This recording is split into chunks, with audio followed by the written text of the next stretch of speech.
There is a tuber with 3 times the protein of potatoes that grows wild across 38 states. It saved the Pilgrims from starvation in 1621 and sustained Native Americans for thousands of years. Then colonists made it illegal for indigenous people to harvest it on their own ancestral lands. Why did they criminalize the plant that kept their colonies alive? In 1654, Plymouth Colony passed an ordinance declaring that any Indian caught digging these tubers on English land would face public stocks. For a second offense, the punishment was whipping. The colonists had learned where they grew and how to prepare them from the very people they were now prohibiting from harvesting them. Welcome to Buried Yield. If these records matter, subscribe and enable notifications. This is groundnut, Apios americana, the perennial vine that indigenous peoples called hupnis, meaning bear potato. Archaeological evidence shows deliberate cultivation across eastern North America from Florida to Canada. Dense concentrations appear where settlements once stood, proving this was not wild gathering but sophisticated agriculture. The Shawnee integrated it into 3 sisters' gardens alongside corn and squash. The plant is a nitrogen fixer, pulling nitrogen from air and depositing it in soil. It fertilized heavy-feeding squash and corn without external inputs. The system was completely self-sustaining. French colonists at Port Royal ate the tubers to survive their first winter in 1613. The Mayflower landed at Plymouth Rock in 1620, facing brutal cold and unfamiliar terrain. Half the Pilgrims died that first winter. The survivors owed their lives to Wampanoag knowledge and to this plant. Plymouth Colony records from 1623 state the Pilgrims had only small quantities of corn. They supplemented it with tubers gathered from riverbanks. The Harvest Festival of November 1621, regarded as the first Thanksgiving, likely included this plant at the table. The tubers grow in chains, like beads on a string, ranging from walnut size to small potato size. One plant produces 20 to 50 tubers per season. They can be eaten raw, boiled, fried, roasted, or dried and ground into flour that lasts through winter. But the nutritional profile reveals why colonists fought to control access. These tubers contain 16 to 17% crude protein by dry weight. Potatoes contain 5 to 6%. That represents 3 times the protein content.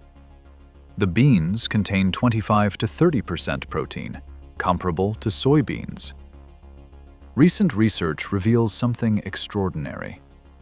The tubers contain high levels of isoflavones, compounds linked to decreased incidence of prostate, breast, and colon cancer. Studies on hypertensive rats showed 10% decreases in blood pressure.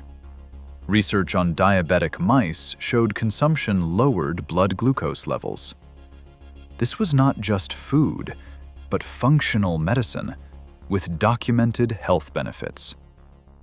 Plants for a Future, a British organization cataloging edible plants, ranks it 4th most important out of 7,000 species in their database. Yet, in America, it remains classified as a weed.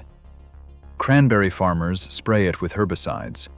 University agriculture bulletins offer this solution for removal: eat them, just as Native Americans and Pilgrims were accustomed to doing.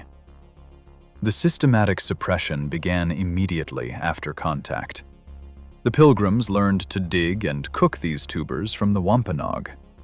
The plant became so valuable to colonial survival that settlers passed laws criminalizing indigenous access to their own traditional foods. This was not protection of property, but theft of indigenous food systems on indigenous land. The colonists had been taught where they grew and how to prepare them by Native Americans.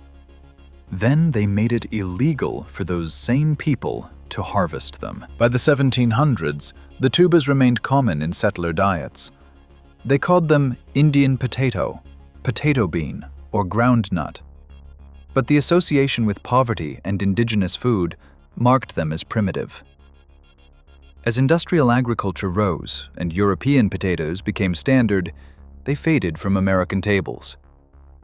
In 1985, Louisiana State University launched a domestication program. Dr. William Blackman and Dr. Reynolds collected wild specimens from 210 plants across 19 states. They created over 2,000 hybrid lines, testing for larger tubers, denser clusters, and single-season production. By 1988, several genotypes produced up to 3 pounds of tubers per plant. The cultivar LA85034 emerged as particularly promising. The breeding program continued until the mid-1990s. Then funding was pulled and the project was abandoned. This pattern repeats across American agriculture.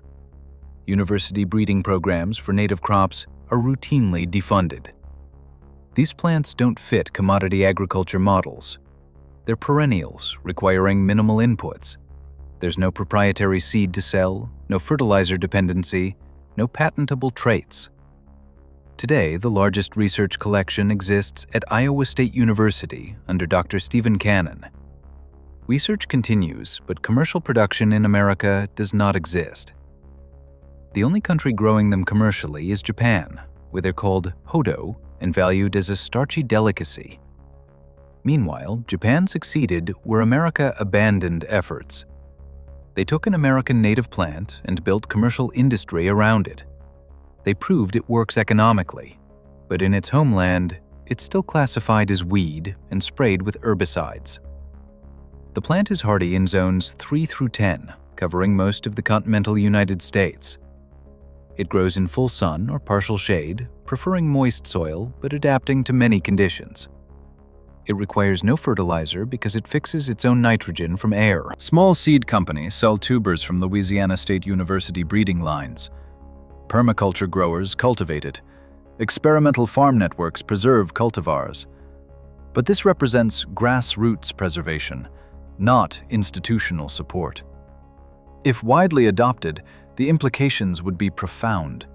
A perennial nitrogen-fixing legume with 3 times the protein of potatoes, tolerant of zones 3 through 10, productive in partial shade, requiring no fertilizer, regrowing every year.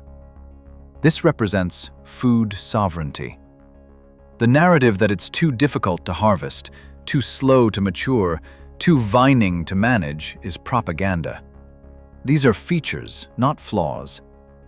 The vining habit allows vertical space utilization. The spreading rhizomes mean one planting creates ever-expanding food sources. The difficulty is not botanical, but ideological. Groundnut doesn't fit commodity models. It cannot be controlled or patented. It simply feeds people without requiring annual seed purchases or chemical inputs. The plant persists in places where development hasn't reached. It grows along riverbanks from Canada to Florida. It climbs fences in suburban backyards. Anywhere there's moisture and sun, it will grow. The law of 1654 remains visible in our food system today, not as written law, but as inherited structure. The criminalization of indigenous food sovereignty continues in agricultural subsidies for corn and soybeans, but not native perennials, in defunding university research on traditional crops, and in classification of nutritious native plants as weeds. The systematic suppression of groundnut represents how indigenous knowledge can be appropriated, then criminalized. It shows how food sovereignty can be destroyed to create agricultural dependence. The plant that saved Plymouth Colony still grows wild across 38 states. It offers the same nutrition that sustained civilizations for millennia. It provides complete protein to anyone willing to remember its gifts and resist commercial programming.